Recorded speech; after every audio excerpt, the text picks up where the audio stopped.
మీరు ఇక్కడ ఇంతమంది మీరు అన్నయ్య అన్నయ్య అంటారు, ఏం చేయరు మీరు. యువత ఇంతమంది ఉన్నారు. ఏంటమ్మా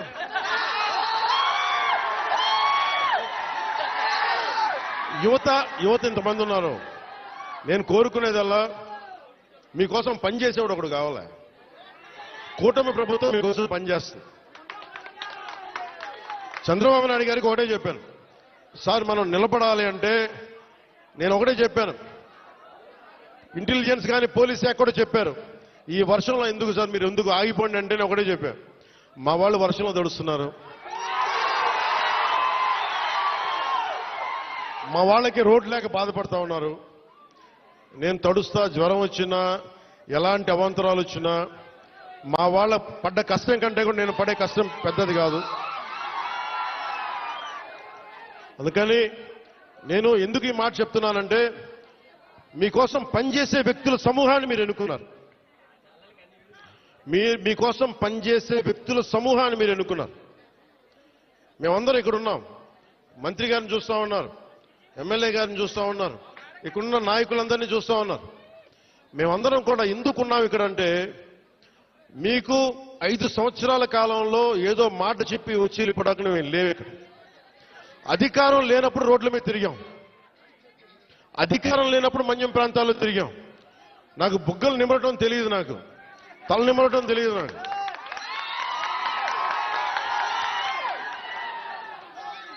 నేను మీ కన్నీళ్లు తుడిచి పారిపోయే వ్యక్తిని కాదు. నేను దూరంగా ఉన్నా, నా రూమ్లో కూర్చొని ఉన్నా, మీకోసం నిరంతరం పరితపించే వ్యక్తిని. ఒక మాట ఇచ్చాను, నా పేషి కూడా ఒకటే మాట చెప్పారు, నేను ఇక్కడే ఉండాలి, 2 నెలలకు ఒకసారి 10 రోజుల చొప్పున నేను మన్యం ప్రాంతం మొత్తం తిరగాలి. నేను ఒక్కొక్క యువకుడికి మాటిస్తున్నాను, ఒక్కొక్క యువతికి మాటిస్తున్నాను, ఒక్కొక్క గిరిజన తల్లులకి మాటిస్తున్నాను, ఒక్కొక్క గిరిజన పెద్దలకి మాటిస్తున్నాను. నేను మీకోసం ఒళ్ళు వంచి పనిచేస్తాం. మీకోసం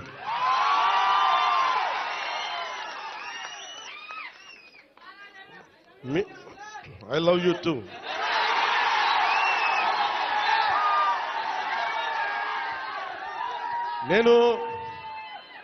నేను మీకు చెప్పినంత ఐ లవ్ యూ నా బిడ్డలకు కూడా చెప్పలేదు. నేను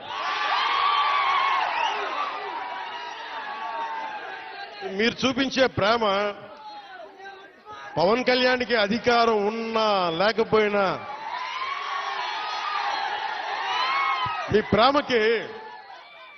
మీ ప్రేమకి నేను రుణగ్రస్తుడిని.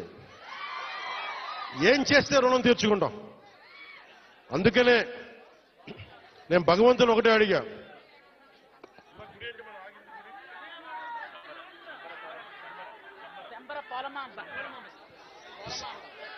ఇందాక దారిలో వచ్చేటప్పుడు అరవనివ్వండి, మీరేం చేయకండి, అరవనివ్వండి. మామూలు దారిలో ఇందాక వస్తున్నప్పుడు కొంచెం దండం పెడతా, ఆగండి. శంబర పోలమామ్మగా తల్లిని అడిగా, శంబర పోలమామ్మ తల్లిని ఒకటి అడిగా, తల్లి మా అడవి బిడ్డల కష్టాలను తీర్చే నాకు శక్తి నీవు, నాకు మా రాష్ట్రంలో డబ్బులు రావాలి,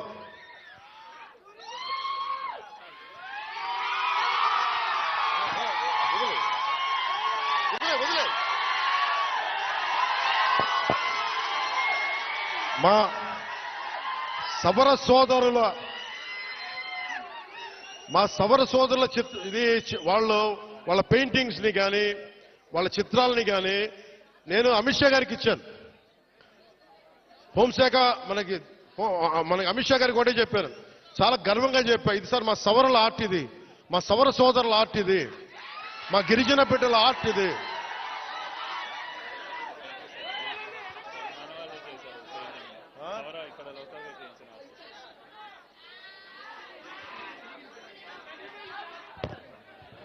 నాకు దీంట్లో ఎంత అందంగా అనిపిస్తుంటే, చాలా మంది విదేశీయులు నాకు సరిగ్గా 6 నెలల సమయం నాకు 6 నెలల సమయంలో ఇక్కడున్న మీకున్న లోపల శక్తి సమర్థత కానీ, మన సౌర సోదరుల ఆర్ట్ కానీ, టూరిజం కానీ అన్నిటినీ కూడా మీకు ఒక ప్రణాళిక చేసి 27 లోపు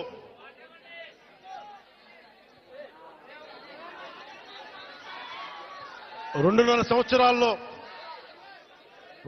సంవత్సరాల్లో నేను ఇక్కడ అభివృద్ధి చేసి చూపిస్తాం. ఇక్కడ ముఖ్యమంత్రి గారి ఆధ్వర్యంలో, ప్రధానమంత్రి గారి నిర్దేశకత్వంలో నేను కానీ మా మంత్రివర్గ సహచరులు కానీ మీకోసం ఒక కూలీలా పనిచేస్తాం, మీకోసం తిరుగుతాం.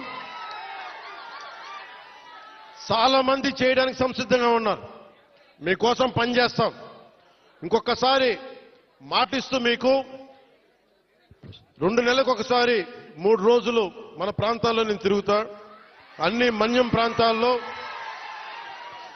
10 నుంచి 12 రోజులు మన గిరిజన ప్రాంతాలన్నీ తిరిగి ఎక్కడైతే నీళ్లు లేవు, ఎక్కడైతే స్కూల్స్ ఇబ్బందులు ఉన్నాయి, గిరిజన సంక్షేమ హాస్టల్స్ ఎలా ఉన్నాయి, అలాగే మనకి టూరిజం ద్వారా మీకు అభివృద్ధి ఎలా ఉండాలి, ఇవన్నీ ముందుకు తీసుకెళ్తామని తెలియజేసుకుంటూ, అలాగే మీ భూముల్లో పంటలు పండి మీకు ప్రకృతి వ్యవసాయంలో మీరు ఆరితేరేలాగా, దానికి మార్కెట్ వచ్చేలాగా మేమందరం సాయశక్తిలో కృషి చేస్తామని తెలియజేసుకుంటూ మీ అందరికీ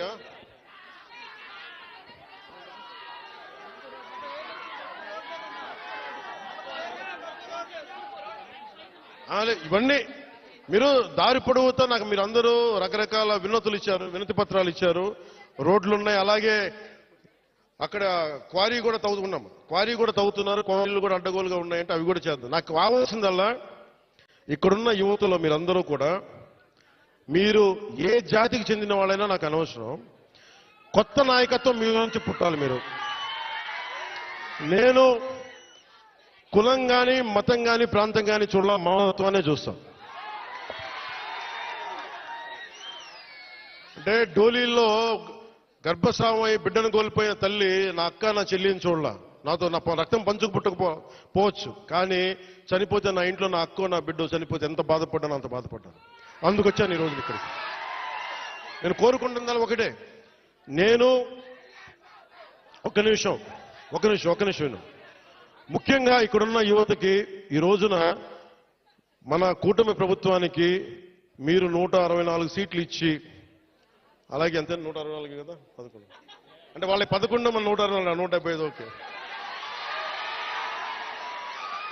164 సీట్లు ఇచ్చి 21 ఎంపీలు ఇచ్చారంటే మేమేదో ప్రతి ఎంపీని బాధ్యత తీసుకునేలా చేస్తాం. ఎంపీ అంటే ఒకటే చెప్తున్నాం, మీరు ఢిల్లీలో కూర్చొని చాలాసార్లు చెప్పాను, కాదు మీకోసం పని చేయడానికి. నేను పని చేస్తా, పని చేయనిస్తా. యువతకి ఒకటే అడుగుతా ఉన్నా, మీరు మీ నాయకులు, ఇప్పుడు నేను ఒక మాట చెప్పా, మీరు నాకు వెంటనే 2019లో మీరు నన్ను గెలిపించలా, మీరు నన్ను టెస్ట్ చేశారు కదా, నిలబడతాడా లేదా అనేది. అలా కాదు, నేను అనేది మంచిది, పరీక్షించాలి నాయకుడిని, పరీక్షించిన తర్వాత నిలబడతాడా లేదా అని తెలియాలి. అలాగే ఈ రోజున ఇప్పుడు రోడ్లు ఇందాక దారిలో వస్తుంటే రోడ్లు వేయిస్తున్నాం, బీటీ రోడ్లు వేయిస్తున్నాం, సీసీ రోడ్లు వేయిస్తున్నాం. అవి క్వాలిటీ రోడ్లు ఉన్నాయా లేదా అనేది ప్రమాణాలు ఉన్నాయి, అది మీరు కూడా చెక్ చేయాలి. మీరు గొడవ పెట్టుకునే అవసరం అయితే రోడ్లు క్వాలిటీ లేదు, ఎందుకు క్వాలిటీ లేదు, మీకు సంక్షేమ హాస్టల్స్ లో ఇబ్బందులు ఉన్నాయి, మాట్లాడండి. మీరు గట్టిగా ఉంటే కలెక్టర్ గారికి బలం వస్తుంది, అది మిగతా వాళ్ళని పనిచేయించడానికి. మీరు గట్టిగా ఉంటే మనకి ఎమ్మెల్యే గారికి బలం వస్తుంది, మీరు గట్టిగా ఉంటే మేడం గారికి బలం వస్తుంది. మీరు బలంగా ఉంటే మేము డబ్బులు ఎవరికి చెప్పండి, మనందరం కష్టపడుతున్న డబ్బులు, మనందరి డబ్బులు, ఎవరి దయా దక్షిణ్యాల మీద లేవు డబ్బులు, ఇక్కడ మన కష్టం ఇది.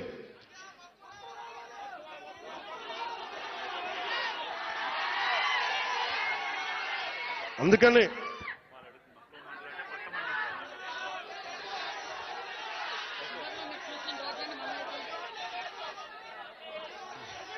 రమ్మంటా ఒకసారి, ఇప్పుడు కాదు, విను, ఒక నిమిషం. నాకు మక్కువ మండలం అంటే చాలా మక్కువ. మక్కువ మక్కువ మండలం కాదు, అన్ని మండలాలు తిరుగుతాం. ఒక్క రోజులో అన్ని సాధ్యం కాదు కాబట్టి మీరు నాకు వదలండి. ఆ రోజు మా జయకృష్ణ గారి కోసం వచ్చినప్పుడు మొత్తం వచ్చారు కదా, నేను మర్చిపోతాను ఆ రోజున. అన్ని కాదు. నా కోరిక ఒకటేంటంటే నన్ను పని చేసుకునేవాడిని. మీరు నా మీద పడిపోతే రోడ్డు వేసారని ఇందాక అడుగుతా ఉన్నా. రోడ్డు వేద్దామంటే కనిపించలేరు. మీ అందరికి దండం పెడతాను బాబు, నాకు రోడ్డు చూడండి ఇవ్వండి అని. ఓజీ ఓజీ ఓజీ అంట. లేదంటే అన్న ఇదివరకు సీఎం అయిన వాళ్ళు ఇంకా పోలా, డిప్యూటీ సీఎం గారు సరిపోతాను, ఆనందించాను. ఇంకా